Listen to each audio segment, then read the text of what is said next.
Album review for the debut SATOH album, Born in Asia. SATOH is a pretty versatile duo that dabbles in a lot of forms of zoomer music, but this album is more rock style. I like to review albums on here that have some kind of international appeal, and the title of this one being Born in Asia seems like it's trying to do that. Feels like a pretty good album to give a review to. The first actual song here, following a quick 15-second intro of train noises, is Rainbow, which, like a lot of songs on this album, is both pretty short and carried by a great chorus. It has a great melody that mixes some indie rock guitars and singing with some trap percussion that's full of hi-hats. The one verse is great too, as it mostly serves just to build back up to the chorus and takes advantage of the trap percussion to deliver some sick rhymes. It's a pretty simple song, but he uses that to its advantage with the short length. It gives you an idea, executes it really well, and moves on without overstaying its welcome. The next song, Hurry Up, is really similar. It's focused on a fun and energetic chorus that's powered by a great melody. It keeps the zoomer percussion, instead focusing on heavy kicks rather than hi-hats,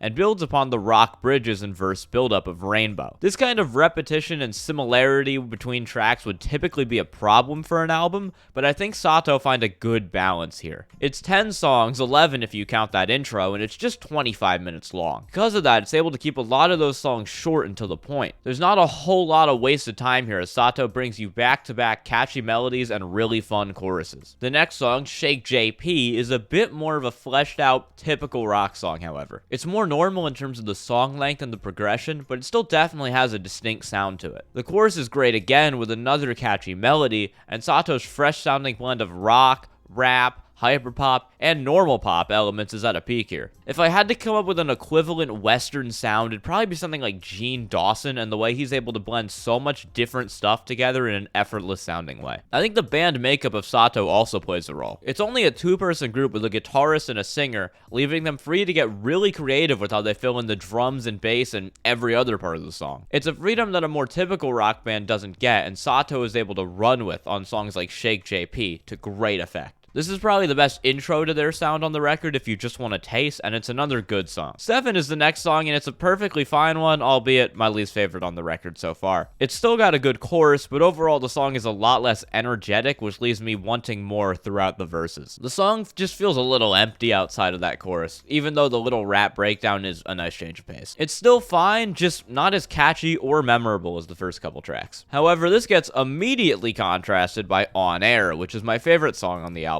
It's another song that's really simple but still manages to be addicting, catchy, and just tons of fun. This song lets some more of the rap elements of this album shine through, as it just alternates between a rap verse and "Yeah, we on air" for 3 minutes. Despite that admittedly really basic songwriting, this thing is so much fun. The chorus sounds so fresh, and the guitar and echo just get into your head and force you to listen again and again. There's also a great feature from Lovely Summerchan, who's gotta be one of the most diverse artists in J-pop at this point. Her verse is great, and she also provides some background vocals in the last chorus to just push the song the extra mile. This is pretty much guaranteed to be playing in my ear if I ever get a chance to go to Japan and walk around Tokyo. It's just so much fun. I Think I'm Drunk is the next song, and it feels a little undercooked. It's the shortest song on the record, just 1:40, and it's more in the vein of 7. It's slower like that one, but pretty much every part of it is weaker even than that song. The chorus doesn't stand out at all. The verses don't really do anything for me. This just isn't one I'm into at all. It's also the start of a kinda unfortunate trend with this album. It starts out really strong in the first part, but I'm just not super into the back half here. It does kinda pick up before the end, but there's some more misses before that, like the song after, Pink Head. It's another laid back song, but this is probably my least favorite on the album. There's nothing here that stands out to me.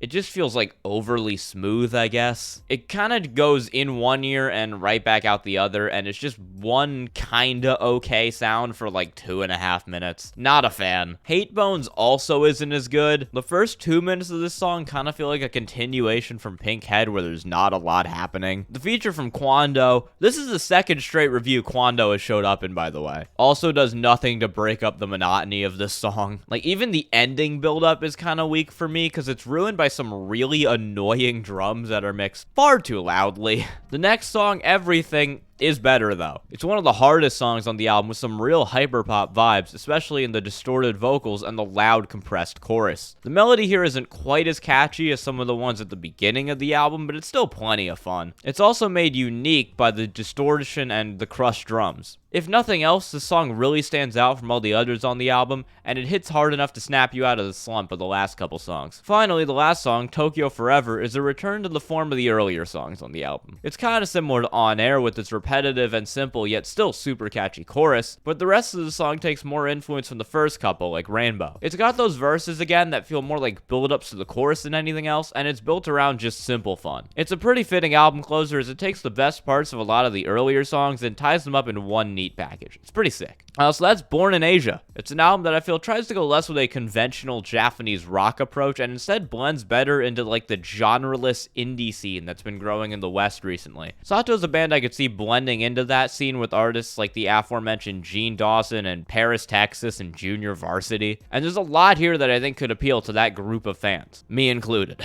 There are still some weaker songs towards the middle, but the album moves so fast that they don't make too much of an impact, and the beginning and the end of the album are both great. I'm gonna give this one a 7.5 out of 10.